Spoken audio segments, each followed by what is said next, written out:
성부와 성자와 성령의 이름으로 아멘.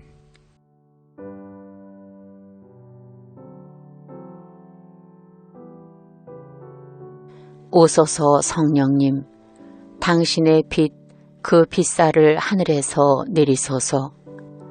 가난한 이 아버지, 은총의 주님, 오시어 마음의 빛을 주소서.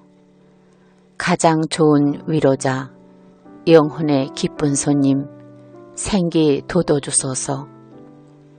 일할 때의 휴식을, 무더울 때 바람을, 슬플 때의 위로를, 지복의 빛이시여 저희 맘 깊은 곳을 가득히 채우소서. 주님 도움 없으면 저희 삶 그 모든 것 이로운 것 없으리. 허물은 씻어주고 마른 땅 물 주시고 병든 것 고치소서. 굳은 맘 풀어주고 찬 마음 데우시고 바른 길 이끄소서. 성령님을 믿으며 의지하는 이에게 치른을 베푸소서. 공덕을 쌓게 하고 구원의 문을 넘어 영복을 얻게 하소서. 아멘.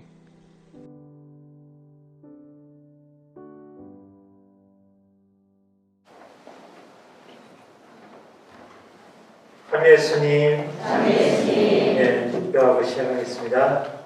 성부와 성자와 성령의 이름으로 아멘. 좋으신 하나님, 오늘 견전사를 준비하며 함께하는 자리입니다. 무엇보다 당신의 뜨거운 열기를 통하여 우리 모두를 감싸주시고 언제나 당신의 삶의 하나님의 도구로 살아가는 우리 모두가 당신께 기쁨과 찬양 그리고 매 순간의 삶들이 당신의 선물이 되게 하소서. 우리 주 그리스도를 통하여 아멘. 성부와 성자와 성령의 이름으로 아멘. 네, 반갑습니다. 보통 본당에서 견진성사를 앞두고 이렇게 12번의 교리를 하게 될 때부터 본당 직원님하고 신부님들이 열심히 이렇게 준비하셔가지고 나눠서 하는 편인데 고백 신부님께서 이번에 이렇게 신자 특과함과 함께 오늘 견진 교리 이렇게 준비하신 것 같고요. 그래서 저에게는 12번째 1년 공동체 하다보러 살아갑니다 라고 하는 내용으로 부탁을 하셨고 또는 함께 하게 될 것 같습니다.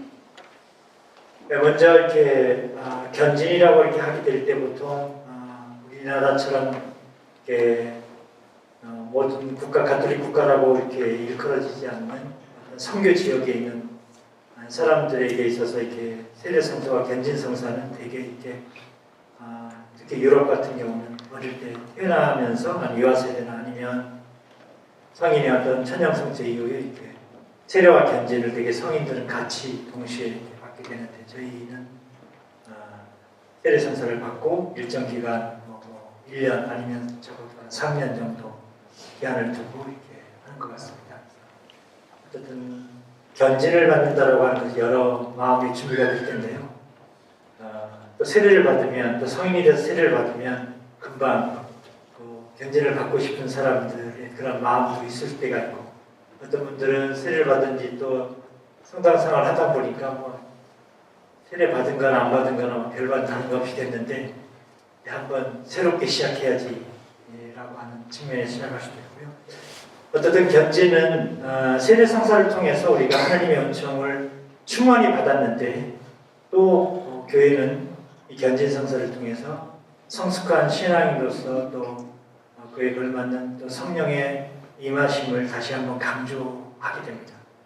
그래서 왜 이렇게 성령의 임하심을 특별히 세례 성사를 통해서 우리가 받았음에도 불구하고 또 강조를 하게 될까라고 하는 안에서는 물론 우리의 어떤 신앙이라고 하는 것이 내 자신의 개인적인 구원을 위해서 시작된 일이기도 하지만 무엇보다도 우리가 살고 있는 세상, 우리의 가정, 우리 주변에 있는 사람들과 더불어 한 뜻 안에서 하나님의 도구로서 살고자 하는 원인들을 표현하게 됩니다. 그래서 다시 말해서 하나님께서 우리에게 물려주신 세상도 또 가정도 늘 복음화되어 가지고 하나님 나라의 그런 기쁜 소식을 전해 가야 하는 여정 안에 있다라고 할 수 있고요. 그런 의미에서 우리가 하나님의 뜻을 구체적으로 이렇게 살아갈 수 있도록 바로 이렇게 나 자신을 위해서가 아니라 세상을 위해서 또 남을 위해서 이웃을 위해서 우리가 전진성사를 좀 특별히 이렇게 강조하고 있지 않나 생각합니다.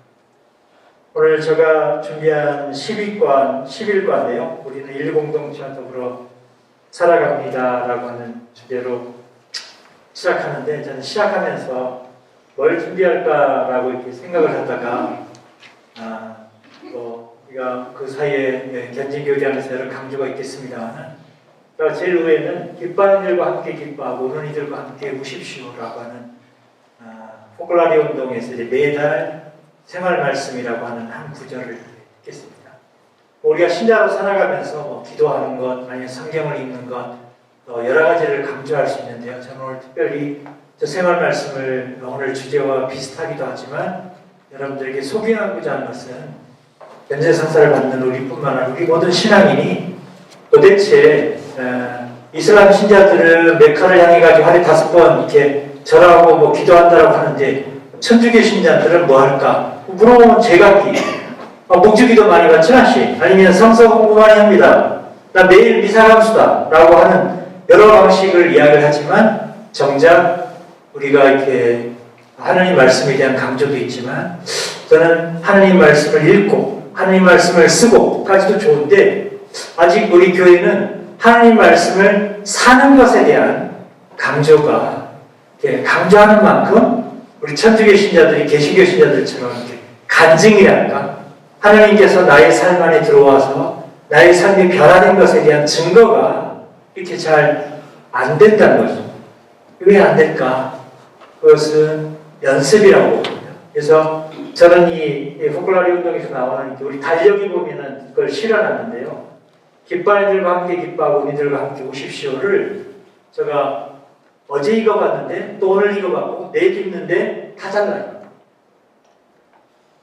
그리고 기뻐하는 이들과 함께 기뻐하고 우는 이들과 함께 오십시오. 성경 말씀 완전 멋지는데 저거 어떻게 살아는 햄수가 저거 좋은 말씀이긴 한데 어떤 사람이시? 예?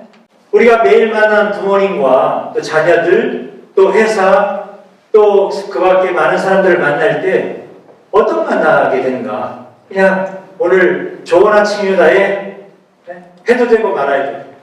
그래서 좀 이야기를 드리면 시작하면서 제가 알고 있는 어떤 수녀님이 이제 상담을 하고 있는 수녀님인데 어떤 자녀가 캐나다에서 공부를 열심히 해가지고 조기유학을 했고요. 그래서 이렇게 그곳에서 이제 아주 훌륭한 대학을 다녔고 졸업을 해가지고 취직을 했어요. 취직을 했는데 얼마 없어서 적응하지 못해가지고 회사를 그만두게 됐다.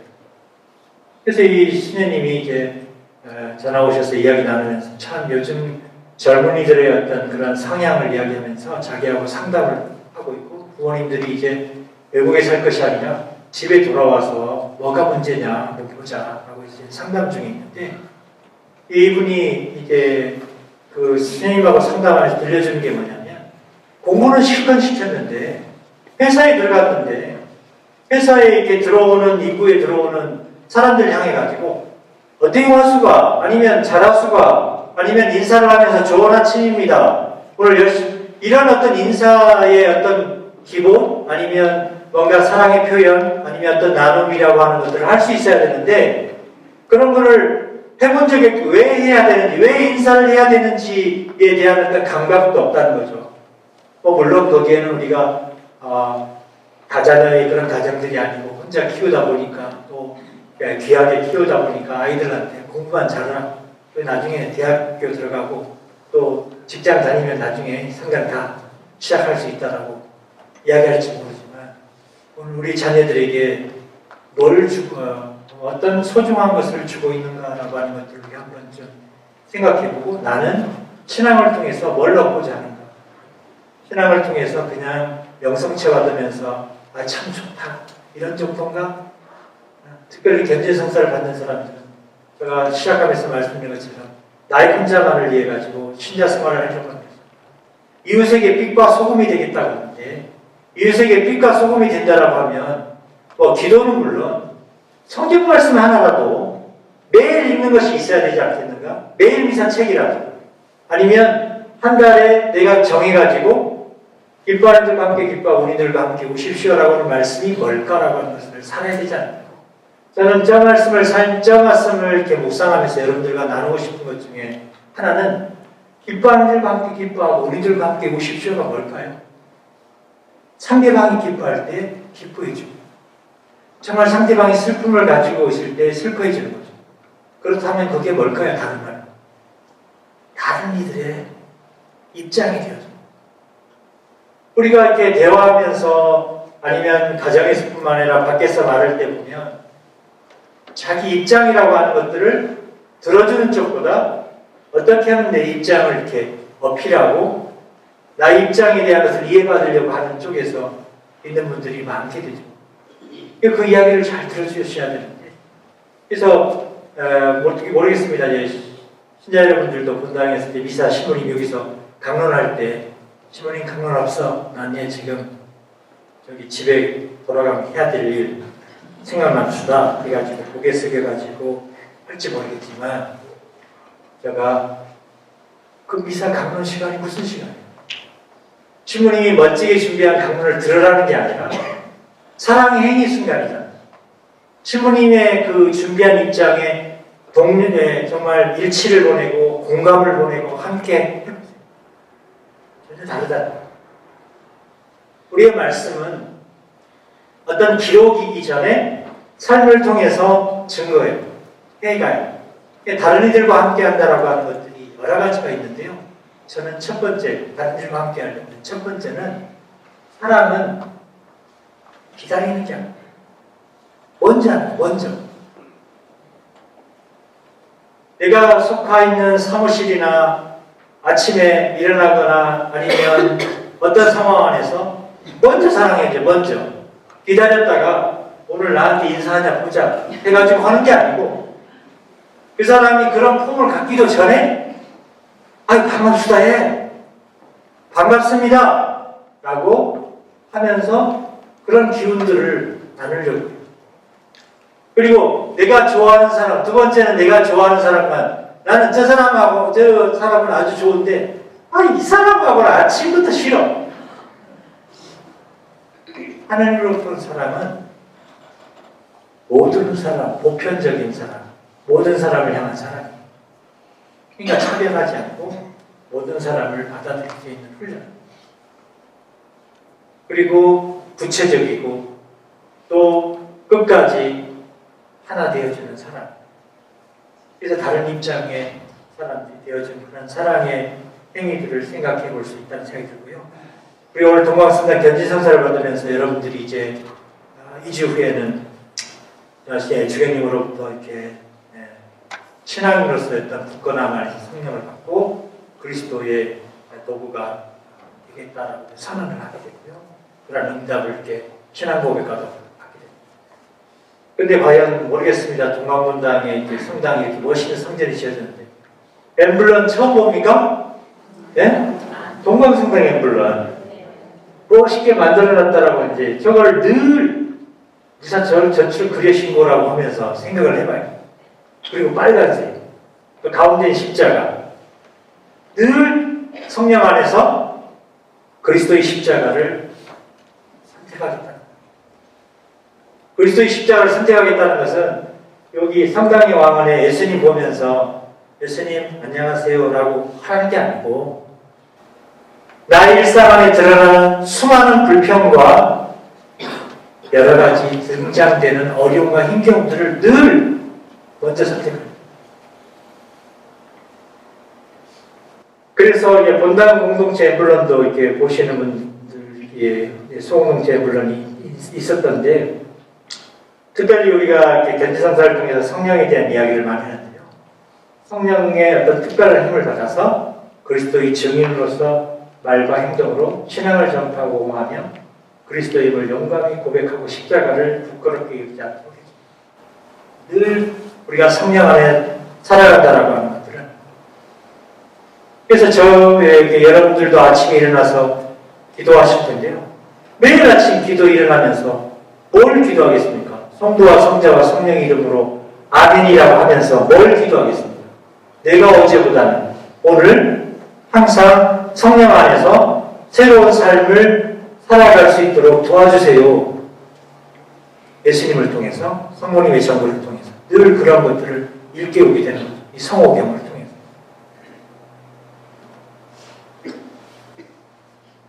오늘 우리는 인류공동체적으로 살아갑니다라고 하는 날에서 저는 세 가지 관점을 특별히 오늘 여기 있는 분들과 나누고자 하는데요. 그러니까 왜 더불어 살아가야 하는가라고 하는 안에서 오늘 제 11과에 인류공동체와 더불어 살아갑니다라고 하는 내용 안에 세 가지 측면이 있었습니다. 첫 번째는 평화의 관점으로 더불어 살아가는 삶에 대해서, 그리고 두 번째는 그래서 세계 평화를 위한 우리의 투신에 대한 내용이 나오고요. 그다음에 두 번째는 화해의 관점으로 더불어 살아가는 삶에 대해서, 특별히 가난한 국가들에 대한 원조를 통한 인류가족을 이루게 한 노력. 그리고 세 번째는 우리나라가 이제 분단이 되어 있기 때문에 민족의 화해와 일치를 위한 노력. 이 세 가지 관점에서 우리가 더불어 살아가야 되는 어떤 내용들을 행할 수 있는데요. 평화에 대한, 화해에 대한, 선포에 대한 이것 자체만 이야기를 해도 많은 시간을 이야기하게 되겠지만, 우리가 성경에 보면 주님의 평화하고 세상의 평화는 다르다. 평화라고 하는 것들을 특히 우리 신앙인에게는 많이 생각해 볼 필요가 있습니다. 평화는 한마디로 말하면 많은 경우는 편용사로 많이 평화스럽다. 어떤 상태, 이런 것들을 평화라고 쉽게 이야기를 하게 됩니다. 저는 오늘 이렇게 인류와 더불어 살아가면서 우리 신앙에 있어 평화는 동사해야 된다. 일단 평화스럽다가 아니라 평화롭게 되도록 우리가 그러한 노력들을 해나가는 거죠. 그게 인권이든 어떤 차별을 없애는 거든 뭔가 가난한 사람들을 돕는 거든 그 밖에 우리가 일상 안에서 실천할 수 있는 여러 사랑의 행위들이 평화의 관점 안에서 이루어질 수 있습니다. 그리고 화해의 관점이라고 더불어 살아가는 삶 안에서 우리가 하느님으로부터 많은 것을 받았는데 이것은 우리 자신만을 위한 것이 아니라 특별히 가난한 사람들, 소외된 사람들, 어려운 사람과 더불어 함께 더불어 살아가는 것이죠. 그렇게 하기 위해서는 먼저 우리가 하느님과 우리의 관계가 굳건해져야 하느님께서 나에게 정말 하느님의 한 가족으로서 인류를 바라볼 수 있는 시선과 사랑을 체험해야 다른 사람들에게 뭔가 그런 것들을 나눌 수 있고 또 더불어 살아가는 삶을 취할 수 있다. 세 번째는 여전히 우리가 민족의 화해 일치를 위한 노력 안에서 선포라는 관점 안에서 이렇게 우리가 늘 민족 분단이라고 하는 안에 처해 있는 이념적이고 또 사회정치적인 여러 가지 것들을 이야기하지만 우리가 북녘동포를 위해 가지고 바라보는 그런 어떤 시선만이 아니라 늘 우리가 하나의 민족으로 더불어 살아가는 안에서의 노력들이 무엇이 있을까 생각할 수 있습니다. 그래서 먼저 처음 시작하면서 이렇게 들어봅시다라고 하는 내용에 나와 있는 내용들인데요. 에베소서 2장 15절에서 19절 오늘 이 인류공동체와 더불어 살아갑니다라고 하는 내용에 이렇게 들어가면서 하나님의 말씀을 한번 선택한 거죠. 이 구절을 가지고 이 과에 등장되고 있는 내용들을 소개합니다. 이거 보면 당신 안에서 두 인간을 하나의 새 인간으로 창조하시어 평화를 이룩하시고 십자가를 통하여 양쪽을 한 몸에서 하나님과 화해시키시어 그 적개심을 당신 안에서 쓰셨습니다. 이렇게 그리스도께서는 세상에 오시어 멀리 있던 여러분에게도 평화를 선포하시고 가까이 있던 이들에게도 평화를 선포하셨습니다. 그래서 그분을 통하여 우리 양쪽의 한 성령 안에서 아버지께 나아가게 되었습니다. 그러므로 여러분은 이제 더 이상 외국인도 아니고 이방인도 아니고 성도들과 함께 한 시민이며 하느님의 한 가족입니다. 오늘 이 11과의 성경 말씀, 주요 성경 말씀 우리 들려주거든요. 이런 평화의 관점으로 더불어 살아가는 삶 안에서 이 책자에 소개하는 것 중에서 평화를 위협하는 요인들, 너무나 다 알고 있는 내용들이면서 우리가 한번 상기해 보면 과학의 기술의 발전으로 인해 가지고 어떤 사람이 더불어 살아가야 될 많은 요소들 안에서 우리가 오늘 AI뿐만 아니라 어떤 인공지능뿐만 아니라 많은 그런 발전들이라고 하는 것들이 누구를 위해서 있는가? 우리 인간들을 위한 어떤 편리나 또 그런 어떤 발전을 위해서 시작을 했는데 우리 전체를 위한 것이라기보다는 누군가 어떤 상류층 아니면 선진국 아니면 때로 어떤 기득권자를 위한 그러한 것으로 된 것은 아니지.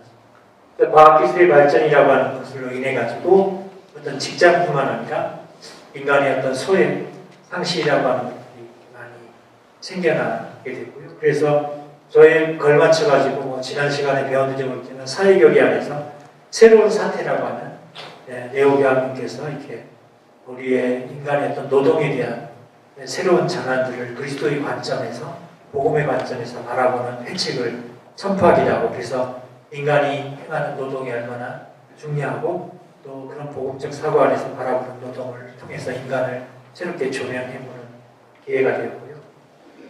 그래서 또 과학기술 발전으로 인해 가지고 우리의 어떤 신앙이라고 하는 것도 아시는 것처럼 예전에 중세시대까지만 해도 모든 것들이 하느님 중심의 세상, 하느님 중심의 세계관으로 모든 것들을 바라보게 되는데 프랑스 대혁명 이후에 이런 과학기술 발전뿐만 아니라 어떤 인본주의라든지 이런 것들이 강조되면서 어떤 세상의 흐름이라고 하는 것들이 인간 중심이라고 하는 거기에는 때로는 인간이라고 하는 것에 대한 새로운 어떤 인간에 대한 어떤 본래의 인간이 지내고 있는 새로운 모습들을 조명하는 것이기도 하지만 또 인간이 지니고 있는 탐욕과 남용들 그로 인해 가지고 벌어지는 많은 일들이 어쩌면 우리 세상 안에서 인간의 소외와 상실을 일으켰다라고 하는 모습으로 등장됩니다.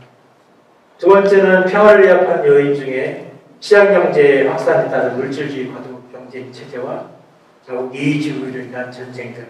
이건 뭐 책에서뿐만 아니라 이거는 오늘 우리가 살고 있는 시대 안에서 늘 자국의 이익을 위해 가지고 보호무역제라든지 또 시장경제에 따라 가지고 서로 과거에는 제국주의라는 이름으로 식민지 개척을 하면서 그 가난한 나라에 갖고 있는 천연 자원들을 어떻게 하면 많이 가질 수 있을까라고 하는 쟁탈을 했다면 오늘날은 자신들이 시장 경제 안에서 드러나고 있는 그 이익들을 어떻게 하면 무기뿐만 아니라 크고 작은 자신들의 어떤 상품들을 어떻게 하면 다른 나라에 과도하게 그런 경쟁 안에서 진행이 되버리는 내용이 있고요.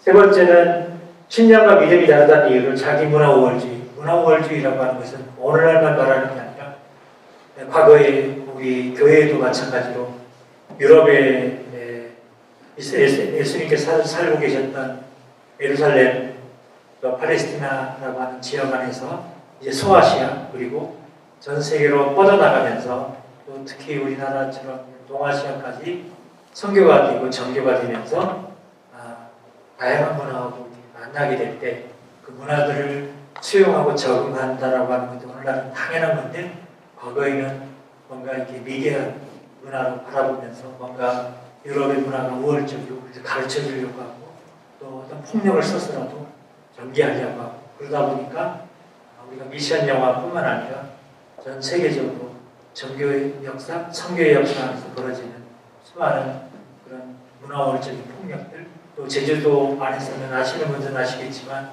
국사책에 이재순환이라고 하기도 하고 또 신축교환이라고 하고 신축년이 되는 교회와 제주도민의 마찰이라고 하는 안에서 그 안에 벌어지는 행태 안에서 여러 가지가 있지만 시민님들의 어떤 치외법권적인 어떤 특권을 이용해버리는 것들도 있지만 그 중에 제주도가 이렇게 저로백 당오백 가지고 무속과 불교가 굉장히 많았었는데 그 문화에 대한 어떤 이해와 대화의 자세라기보다는 뭔가 그들이 어떤 믿고 있는 믿음의 태도들을 미신적인 행위로 무상숭배로 바라보면서 적대하고 마찰하고 충돌하면서 결국 나중에는 반대점 앞에 거의 어떤 분들은 300명, 어떤 분들은 700명이기까지 이렇게 충돌이 돼가지고 그 성에서 사람들이 이렇게 죽게 되는 또 그로 인해 가지고 제주도민에게 사상뿐만 아니라 이런 신출교환으로 인해 가지고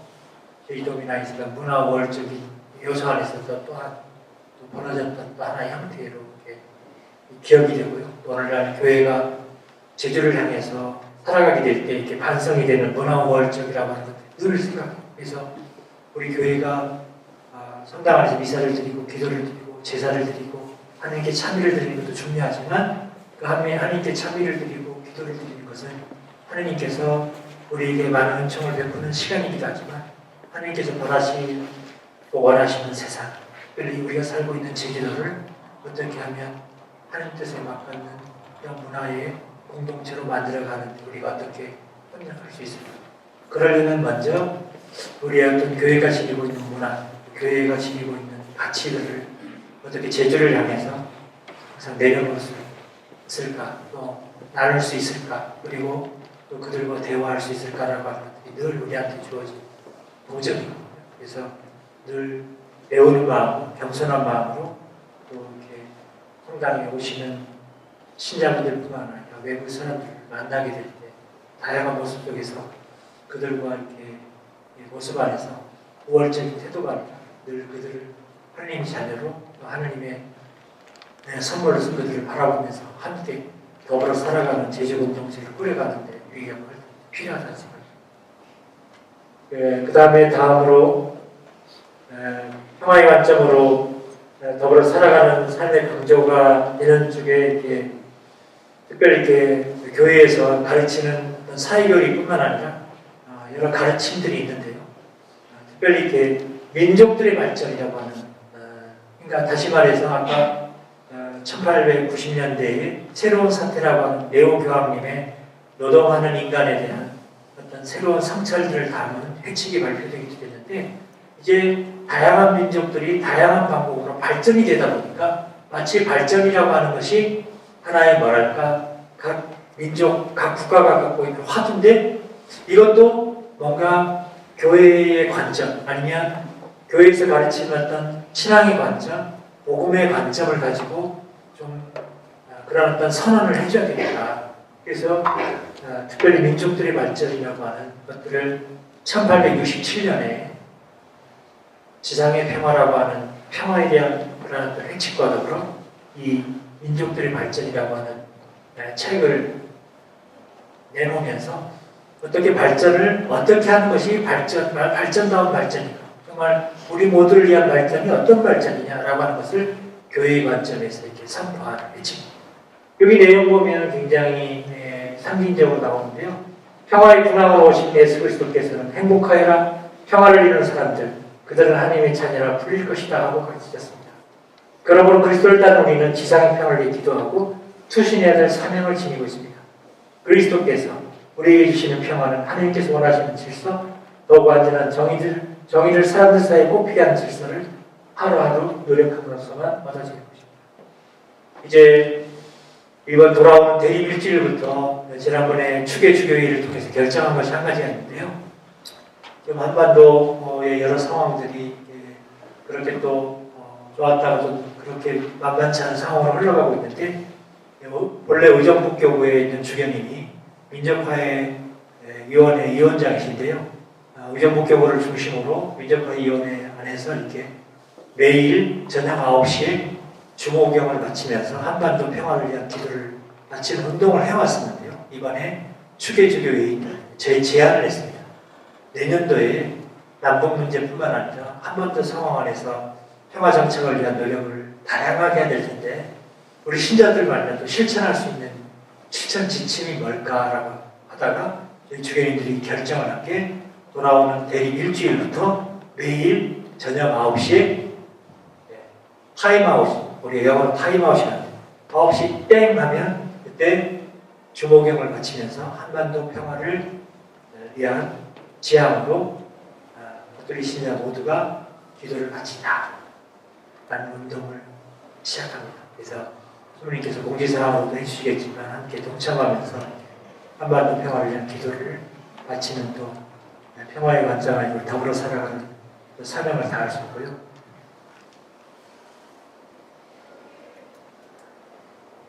그 다음에 또 비그리스도교 선언은 원래 들어보셨겠지만 제2차 바티칸 공의회라고 해가지고 저희가 공의회라고 하면 신앙과 교리에 대한 그런 가르침을 현대 세계에 맞게끔 적용시키면서 신자들에게 그에 걸맞는 가르침을 주고 있는 것이 공의회인데요. 제일 마지막에 열렸던 공의회라고 알려진 것이 제2차 바티칸 공의회 1963에서 65년도에 그래서 그 그 이전에 있었던 공예들은 천주교 신자로서 주로 천주교 신자는 이건 해라, 이건 하지 말라, 이건 해라, 이건 하지 말라 그런 것밖에 없었습니다. 그런데 1963에서 65년 때부터는 이제 그 전에까지는 교회가 세상을 향해서 가르쳐줘야 되고 뭔가 지시해줘야 되고 뭔가 명령해줘야 되고 뭔가 어떤 가르침을 주어야 된다는 생각만 했는데 1963년에서 65년 열렸던 제2차 바티칸 공예는 이제 많은 세상과의 대화와 경험을 하다 보니까 세상의 많은 사상뿐만 아니라 많은 것들이 변화 발전하면서 교회가 세상을 향해서 가르치는 것이 아니라 겸손하게 세상을 향해서 배워야 되고 세상을 향해서 대화를 해야 되겠구나. 세상이 단지 세속적이고 그런 불행하고 부정적이고 타락한 것만 아니라 하나님께서 세상을 창조하셔서 보시니 참 좋았다 하시면서 세상 사람들이 더불어 살아가면서 그들 나름대로 만들어가는 문명이라고 하는 것, 문화라고 하는 것들이 소중하구나. 그런 것들을 그래서 이제 세 가지 제2차 바티칸 공예에서 강조합니다. 첫 번째는 세상과의 통교, 세상을 향해 개방하는 교회.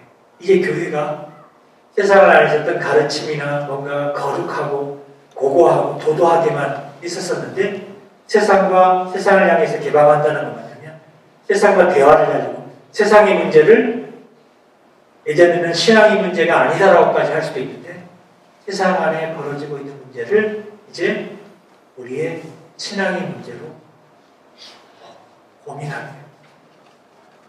이게 이제 첫 번째 제2차 바티칸 공예가 가져온 엄청난 지침 중에 하나.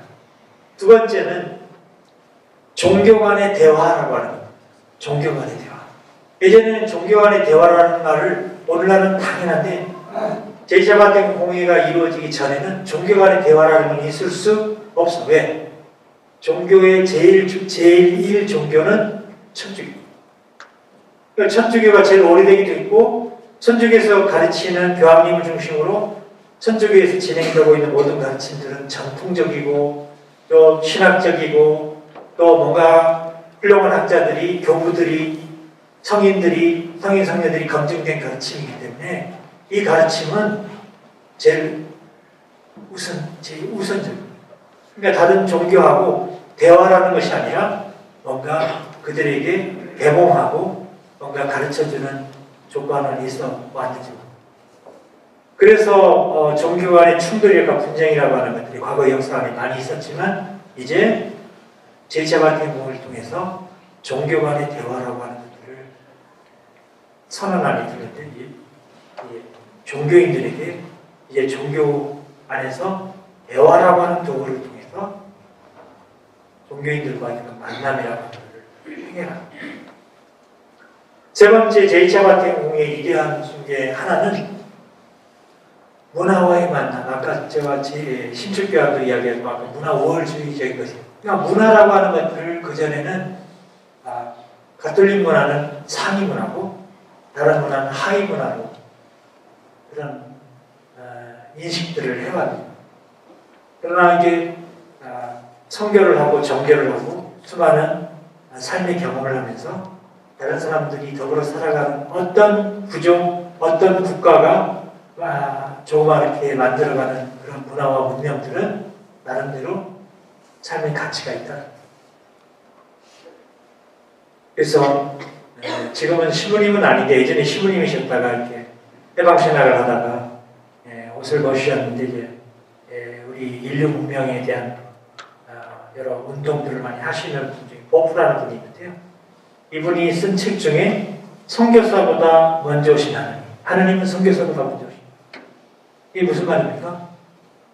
선교사 아니면 신부님들이 어느 지역, 어느 국가에 파견돼서 천주교가 시작되는 게 아니라 하나님은 그 선교사가 그 지역에 도착하기 전에 그 지역의 문화를 통해서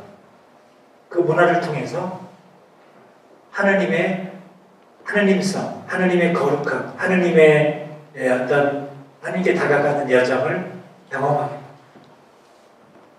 제가 예전에 이렇게 누가 주변에서 신부님 아니면 주연님 저기 어떻게 신부된 맛이 물어보거든요. 그래서 제가 제일 많이 이야기했던 게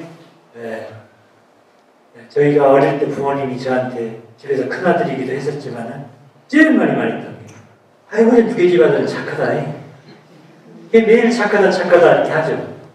근데 이제 설날쯤 되면 새벽에 다니면 집에서 큰아들이고 하니까 어디 부모님이 잘 데리고 다니고 하니까 다른 동생들보다는 세뱃돈도 많이 받고 그 세뱃돈 받을 때 룰루랄라 하면서 기대하죠. 이 돈으로 좋은 거 뭐 사야지 잔뜩 하고 있으면 그날 밤에 우리 어머니는 반드시 그 돈 가져옵니다. 그러면서 말해. 크면 다 해줄 거야. 걱정하지 말라. 근데 한 번도 뵌 적 없어. 근데 왜 줬을까요? 그거 들 때, 중학교 때쯤 될 때는 빙탕 먹어도 된다는 거 알고 있죠. 근데 그거를 하면 안 된다라고 하는 것을 충동하게 하는 것이 뭐였을까요? 착함이라니까요. 그놈이 착하다는 것 때문에. 손해도 많이 봤지만 지금 지나고 와서 여러분들에게 나눌 때는 그 착함이라는 게 뭐예요? 그때는 저 성당 가는 것도 아니에요. 그런데 제가 고등학교 때 근처에 있는 동문성당에 갔는데 교리 시간에 성경 한번 펼쳐서 읽어봅시다 해서 읽어본 첫 번째 대목이 뭐냐면 예수님께서 나는 착한 자다. 그 대목을 그 수녀님이 읽는 순간 전율회로 전율. 아니 나는 성당의 왕 안에 이제 모든 걸 시작한 줄 알았는데 수십 년 전에 어릴 때 우리 부모님이 너 착하다 할 때 우리 어머니를 통해서 우리 아버지를 통해서 하느님 성을 심어주신 거예요. 그러니까 여기 와 있는 분들이 뭐 성당을 늦게 다녔든 빨리 다녔든 내가 그 하느님 성을 어떻게 다시 만나요?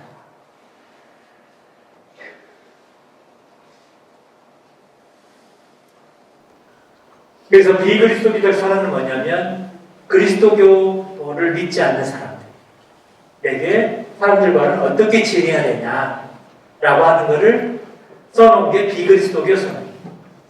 근데 옛날 63년, 65년대에는 저 말이 당연한 거였어요. 비그리스도교. 그리스도를 믿지 않는 종. 근데 지금 와가지고 수많은 사상과 수많은 교회 신학을 배운 안에서는 비그리스도교 하면 불교 신자들 들으면 비불교인, 비이슬람이 얼마나 기분 나빠요. 비라고 하는 거, 아니다라고 하는 거. 63년, 65년도에는 그러니까 저 용어라고 하는 것도 지금 와서 생각하면 굉장히 교회 중심적인, 자기 교회 중심. 여기 그리스도교 선언에 나온 내용을 읽어보면요. 사람들의 선익을 보호하고 사람들 사이의 자유로운 의사를 숙성을 보장하며 사람과 민족의 존엄성을 존중하고 현대에서 사랑을 바탕으로 인류의 끊임없는 실천으로 실현할 수 있습니다. 또한 그리스도인은 지혜와 사랑으로 다른 종교를 믿는 사람들과 대화하고 협력하면서 그리스도교 신앙과 생활을 증언하는 한편 그들 안에 발견되는 정신적, 도덕적 자산과 사회적 문화적 가치를 인정하고 보호하며 증식한다. 이런 자세가 필요하다. 늘 배우려고 하는 자세들이 요구된다. 그 다음에 두 번째 우리가 화해 관점으로 가난한 국가들이라고 먼저 너무나 당연한 이야기인데요. 인류 사회는 어느 때부터 많은 성장과 발전을 했는데 이 인류 발전은 경제적 성장만을 뜻하는 것이 아니라 발전이 올바른 것이 되기 위해서는 인간과 인류 발전과 향상이 전체적인 것이 돼요. 이게 교의 관점입니다. 어느 경쟁만에서 어느 국가만의 이익을 위한 것이 아니라 모두를 향한 그런 인류 전체적인 것 안에서 발전이라는 것을 이야기해요. 그 다음에 민족의 발전 81장에 보면요. 선진국과 저배국가 간의 빈부 간의 격차도 문제이지만 저개발과 국가에서 부유층과 빈곤층 사이 격차가 더 심각하다. 또 국가 간의 불평등, 국내 계층의 제한 분배의 불균형은 굶주림을 구조적으로 조장하는 형태입니다. 그래서 교회는 특히 선진국가들, 가톨릭 신자들, 후진국의 곤란을 극복하는 시민단체나 종교적 기관들의 공적으로 사적으로 적극 참여하여 자신의 경험과 원조를 제공하도록 노력합니다. 이거 보면 너무나 당연한 이야기인데 이 글이 언제 써졌냐면 1967년에 써졌다. 그러니까 오늘 시대가 이렇게 지났는데도 오늘날이 과연 이런 민족들의 발전 아니면 이런 어떤 교회 관점이나 화해 관점 안에서 우리가 가난한 국가들과의 어떤 원조의 연대들이 진행되어 오고 있는가 할 때는 결코 그렇지 못하고 부자 나라들은 더 부자 되고 가난한 나라는 여전히 아직도 우리 유니세프뿐만 아니라 여러 곳에서 굶주려가는 사람들에 대한 보도들도 있고 또 어렵게 살아가는 여러 세계 시민들을 보도해주는 내용들을 보게 됩니다. 그 다음에 세 번째 제가 선포의 관점으로 남북 분단에 관련된 내용 중에서 세계 성세대의 교정, 지금은 이제 성인이 되셨기 때문에 교정 성 요한 바울 2세 연설하셨었는데요. 무엇보다도 프란치스 교황님도 그렇고 지금 요한 바울 2세 성인 교황님도 우리 남북 분단에 대한 여러 우려들을 이야기하시면서 말씀하신 연설인데요. 남북으로 갈라진 인간 온갖 불화로 갈라진 세계를 상징합니다. 우리야말로 불신과 투쟁과 증오를 지키지 이 세계를 향하여 인류는 분단과 전쟁을 끝내고 한관 평화를 이뤄낼 전력을 지니고 있음을 입증할 막중한 사명을 지고 있습니다. 그래서 아까 앞에 평화에 대한 것, 또 가난한 국가들의 원조에 대한 것, 또 오늘 여기 선포대의 관점 안에서 남북 분단에 대한 그런 분단을 위해서 이렇게 기도하고 노력하는 그 모든 것들도 사실은 하나님 뜻 안에서 우리가 해야 됐던 사명으로 인식할 필요가 있다고 생각합니다. 그래서 진정 우리가 더불어 살아가는 사회, 더불어 살아가는 국가 안에서 우리들이 어떤 그런 마음들을 다시금 오늘 계속해서 세 가지 관점에서 표현해 주고 있는데요. 첫 번째가 담겨있던 것이 평화, 온 인류가 공동 행자로 의식의 그런 마음들을 우리가 해야 된다는 거죠. 그래서 우리만이 아니라 대한민국만이 아니라 온 인류가 하나님께서 우리에게 맡겨주신 공동 운명체라는 인식의 마음, 그런 어떤 평화의 마음을 늘, 그래서 평화의 어떤 감수성들, 우리 아이들에 대한 이야기들 여러 가지 하는데 제가 학교에도 있었지만 집에서도 보면 우리 요즘 아이들이 어떤 분노 조절을 못해가지고 어떤 말시, 어떤 격압된 그런 욕뿐만 아니라 그런 표현들, 또 우리 어른들도 마찬가지로 주변에 그런 어떤 마음들의 어떤 표현 안에서 평화의 감수성이라고 하는 것을 한번 좀 생각해 보고 있는데, 두 번째, 우리가 화해 안에서 다른 민족을 존중하고 형제 사랑을 바탕으로 실천해서 저개발을 국가, 외국인 노동자, 난민, 이민자를 형제로 하나님께서 맞게 받아들이는 진정한 화해 마음. 하나님께서 세상을 창조하시고 선진국가 또 가난한 나라들 그 사람들 안에서 보면 그 세계 부의 90% 그래서 이 중에 전 세계에 이렇게 불안했던 것들을 장악하는 안에서 이게 3분의 1 이상이 굶주리고 있고 그 세계 부의 90%를 30% 정도의 국가가 다 장악하고 있다고 이렇게 알고 있고요.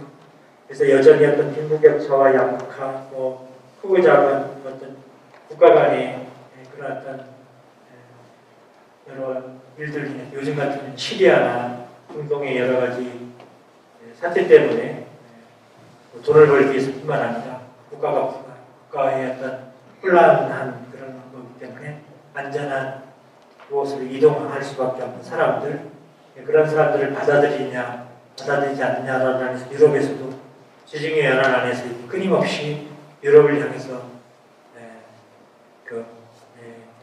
불법적인 배를 타가지고 이동을 하게 되고 그런 것들을 받아들이냐 안 받아들이냐에서 특히 유럽 국가 안에서 그런 어떤 책임성들을 계속해서 논란이 되고 있고 교황님께서는 그들을 형제로 진정한 형제로 받아들이실 것을 계속해서 호소해 주고 있다는 생각입니다. 그래서 어쩌면 우리가 살고 있는 세상 모든 사람에게 공동으로 주어진 영역이고 그래서 우리가 온 인류가 서로의 형제 안에서 서로 필요한 몫을 맞아들이고 받아들이는 그런 마음들을 키워가야 되지 않겠는가 생각하고요.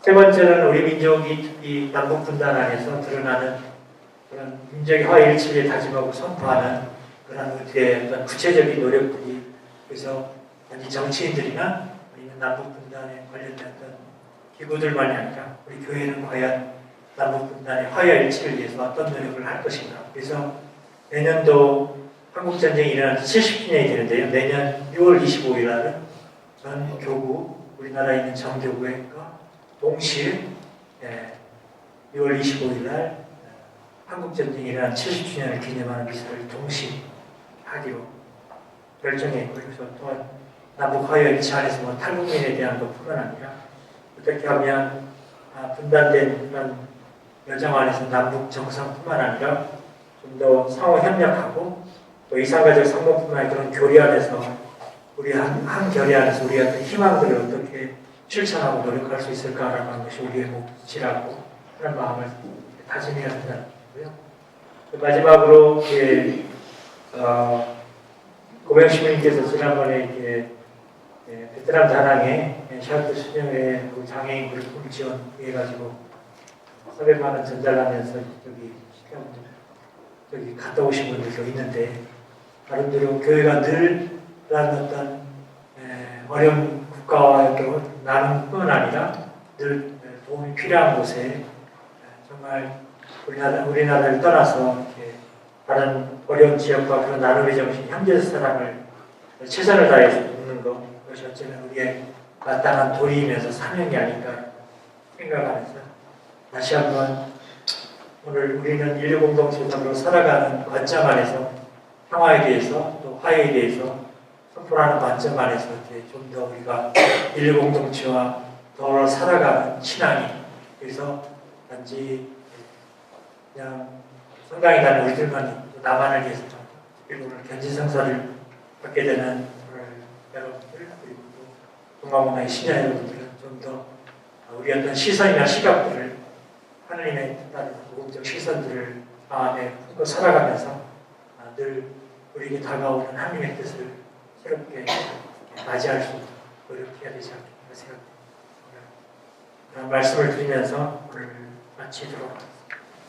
성부와 성자와 성령님으로 아멘. 영광이 성부와 성자와 성령께 전과 같이 이제와 항상 영원히 아멘. 성부와 성자